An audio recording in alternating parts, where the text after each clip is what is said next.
ಜೀನಾಗೆ ಸಂಪಾದಕತ್ವದಲ್ಲಿ ಜಿಎನ್ಎಸ್ news ಸಾಗರ ಸುತ್ತದ ಆಚೆ ಈಚೆ ಸೋಮವಾರದ ನ್ಯೂಸ್ ಅಪ್ಡೇಟ್ಗೆ ತಮಗೆ ಸ್ವಾಗತ. ಮುಖ್ಯಾಂಶಗಳು: ಸಾಗರದ ಶಾರದಾಂಬಾ ದೇವಸ್ಥಾನದ ವಿವಿಧ ಧಾರ್ಮಿಕ ಕಾರ್ಯಕ್ರಮ ಮತ್ತು ಉದ್ಘಾಟನೆಯಲ್ಲಿ ಶೃಂಗೇರಿ ಶ್ರೀಗಳು ಭಾಗಿ. ಮನುಷ್ಯ ಜನ್ಮ ಸಾರ್ಥಕವಾಗಲು ಧಾರ್ಮಿಕ ಕಾರ್ಯಕ್ರಮದ ಜೊತೆ ಪರೋಪಕಾರಿಯಾಗಲು ಶ್ರೀಗಳ ಕರೆ.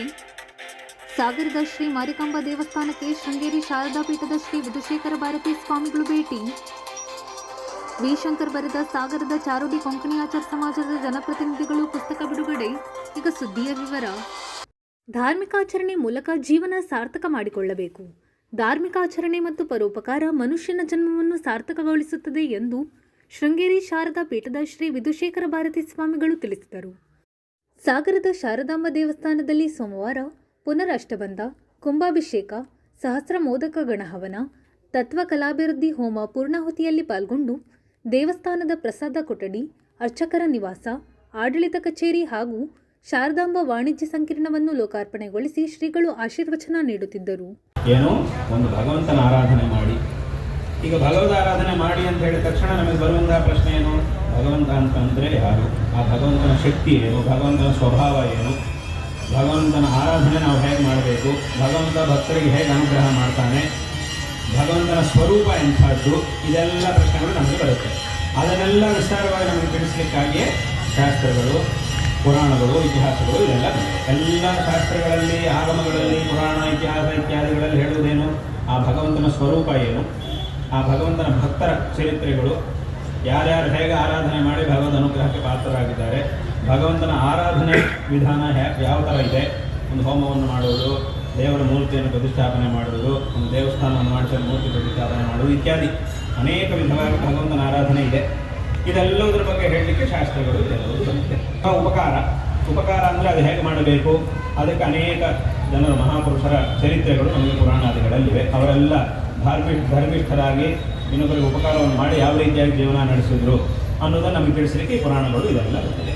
ಆದ್ದರಿಂದ ನಮ್ಮ ಭಾರತೀಯ ವಾಂಗ್ಮಯದಲ್ಲಿ, ಇಡೀ ವಾಂಗ್ಮಯದಲ್ಲಿ ನಾವು ಸಾರಾಂಶ ಏನು ಅಂತ ತಿಳ್ಕೊಳ್ಬೇಕು ಅಂತ ಕೇಳಿದರೆ, ಒಂದು ಧರ್ಮಾಚರಣೆ, ಭಗವದ್ ಆರಾಧನೆ ಮಾಡಿ ಉಪಕಾರವನ್ನು ಮಾಡುವುದು, ಇದೇ ಧಾರ್ಮಿಕವಾದಂತಹ ಆಚರಣೆ. ಇದನ್ನು ಹೇಳಲಿಕ್ಕೆ ಇಷ್ಟು ವಿಸ್ತಾರವಾದಂತಹ ನಮ್ಮ ಧರ್ಮದ ವಾಂಗ್ಮಯ ಬಂದಿದೆ.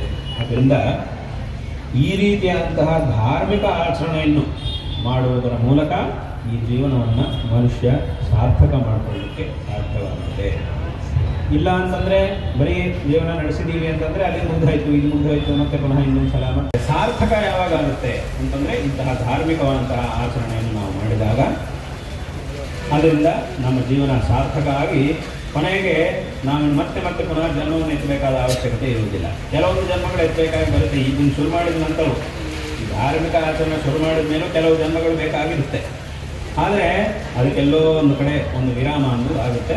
ಆಗ ಪುನಃ ನಾವು ಈ ಜನ್ಮಗಳನ್ನು ಎತ್ತಿ ಅದರಿಂದ ದುಃಖ ಪಡಬೇಕಾದ ಅವಶ್ಯಕತೆ ಬರುತ್ತಿಲ್ಲ. ಇದೆಲ್ಲದಕ್ಕೂ ಮೂಲ ಯಾವುದು ಅಂತಂದರೆ ಧಾರ್ಮಿಕ ಆಚರಣೆ. ಇಲ್ಲಿಂದ ಪ್ರಾರಂಭವಾಗುತ್ತೆ. ಧಾರ್ಮಿಕ ಆಚರಣೆಯನ್ನು ನಾವು ಮಾಡಲಿಕ್ಕೆ ಪ್ರಾರಂಭ ಮಾಡಿದರೆ ಅದು ಕೊನೆಗೆ ನಮ್ಮನ್ನು ಇನ್ನು ಪುನಃ ಎಲ್ಲ ಮತ್ತೆ ಪುನಃ ಜನ್ಮವನ್ನು ಎತ್ತುವುದು, ಈ ಕಷ್ಟಗಳಿಂದ ಹೊರಬರುವಂತೆ ಮಾಡಿ ನಮಗೆ ಶಾಶ್ವತವಾದಂತಹ ಒಂದು ಶ್ರೇಯಸ್ಸು ಪ್ರಾಪ್ತವಾಗುವಂತೆ ಮಾಡುತ್ತೆ.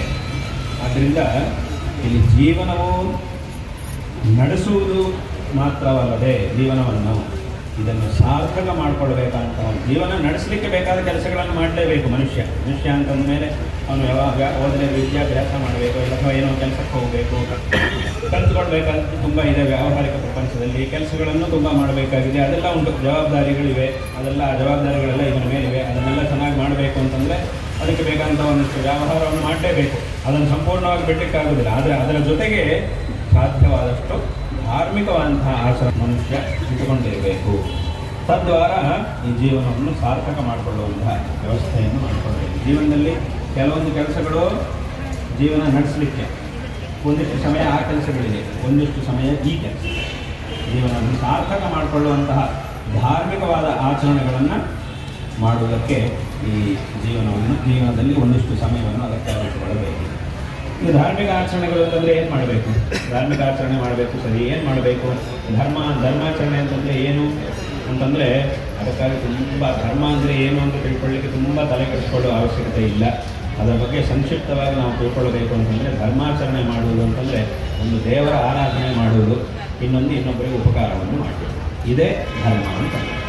ಯಾರು ಭಗವಂತ ಎರಡರಲ್ಲೂ ಇವನ ಶಕ್ತಿ ಮುಖ್ಯ.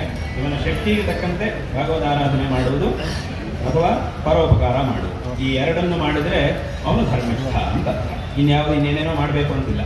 ದೇವತಾರಾಧನೆ ಇವನಿಗೆ ಸಾಧ್ಯವಾದ ರೀತಿಯಲ್ಲಿ ದೇವತಾರಾಧನೆ ಮಾಡುವುದು, ಇವನಿಗೆ ಸಾಧ್ಯವಾದಷ್ಟು ಉಪಕಾರ ಮಾಡುವುದು. ಉಪಕಾರ ಮಾಡಲಿಕ್ಕಾಗಿಲ್ಲ, ಅಪಕಾರವನ್ನಾದರೂ ಮಾಡದೇ ಇರುವುದು. ಅದನ್ನಾದರೂ ಅಪಕಾರವನ್ನಾದರೂ ಮಾಡಲಿಲ್ಲ ಅಂತಂದರೆ ಸುಮ್ಮನೆ ಇದ್ದರೆ ಅದೇ ದೊಡ್ಡ ಉಪಕಾರ ಆಗುತ್ತೆ, ಅದೇ ತುಂಬ ಉಪಕಾರ ಆಗುತ್ತೆ. ಕೆಲವೊಂದು ಸಲ ಅದೇ ನಮಗೆ ಬೇಕಾಗುತ್ತೆ.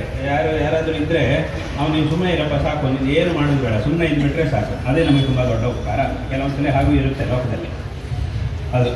ಹಾಗಾಗಿ ಒಂದು ಸಲ ನಮ್ಮ ಗುರುಗಳು ಒಂದು ಊರಿನಲ್ಲಿ ಇದೇ ಥರ ಒಂದು ಕುಂಭಾಭಿಷೇಕ ಆಯಿತು, ಒಂದು ದೊಡ್ಡ ಕಾರ್ಯಕ್ರಮ ಆಗ್ತಾಯಿತ್ತು. ಆ ಕಾರ್ಯಕ್ರಮ ಆದಮೇಲೆ ನಮ್ಮ ಗುರುಗಳು ಅನುಗ್ರಹ ಭಾಷಣ ಮಾಡ್ತಾ ಒಂದು ಮಾತು ಹೇಳಿದ್ರು.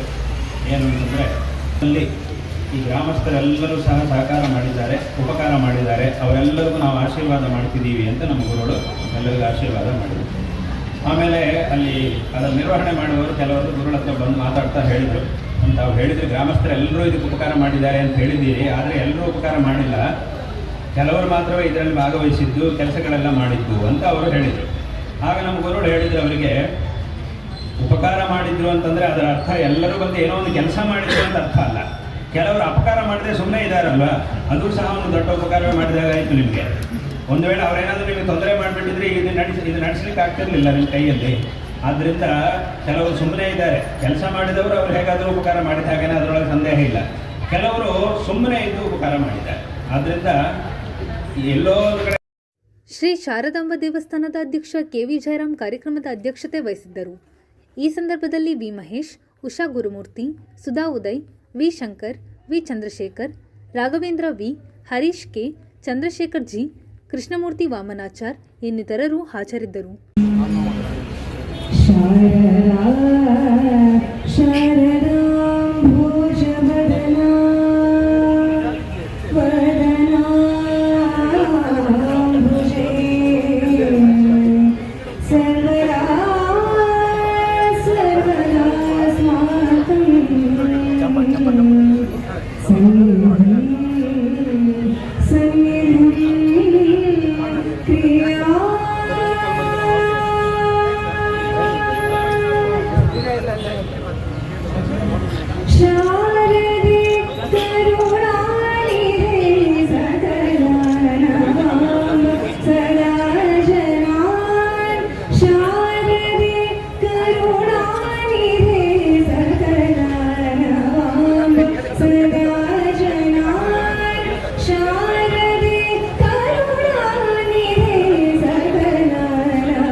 ಸಾಗರದ ಶ್ರೀ ಮಾರಿಕಾಂಬಾ ದೇವಸ್ಥಾನಕ್ಕೆ ಸೋಮವಾರ ಶೃಂಗೇರಿ ಶಾರದಾ ಪೀಠದ ಶ್ರೀ ವಿಧುಶೇಖರ ಭಾರತಿ ಸ್ವಾಮಿಗಳು ಭೇಟಿ ನೀಡಿ ಶ್ರೀದೇವಿಗೆ ವಿಶೇಷ ಪೂಜೆ ಸಲ್ಲಿಸಿದರು.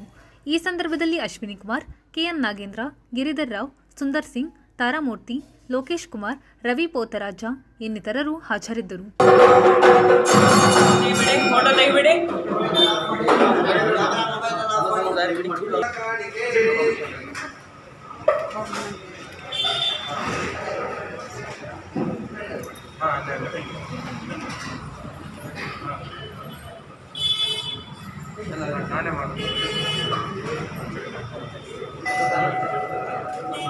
ಸಾಗರದ ಶ್ರೀ ಶಾರದಾಂಬಾ ದೇವಸ್ಥಾನದ ಧಾರ್ಮಿಕ ಕಾರ್ಯಕ್ರಮದಲ್ಲಿ ಶೃಂಗೇರಿ ಶಾರದಾ ಪೀಠದ ಶ್ರೀ ವಿಧುಶೇಖರ ಭಾರತಿ ಸ್ವಾಮಿಗಳು ಸೋಮವಾರ ವಿ. ಶಂಕರ್ ಬರೆದ ಸಾಗರದ ಚಾರಡಿ ಕೊಂಕಣಿ ಆಚಾರ್ ಸಮಾಜದ ಜನಪ್ರತಿನಿಧಿಗಳು ಪುಸ್ತಕ ಬಿಡುಗಡೆ ಮಾಡಿದರು.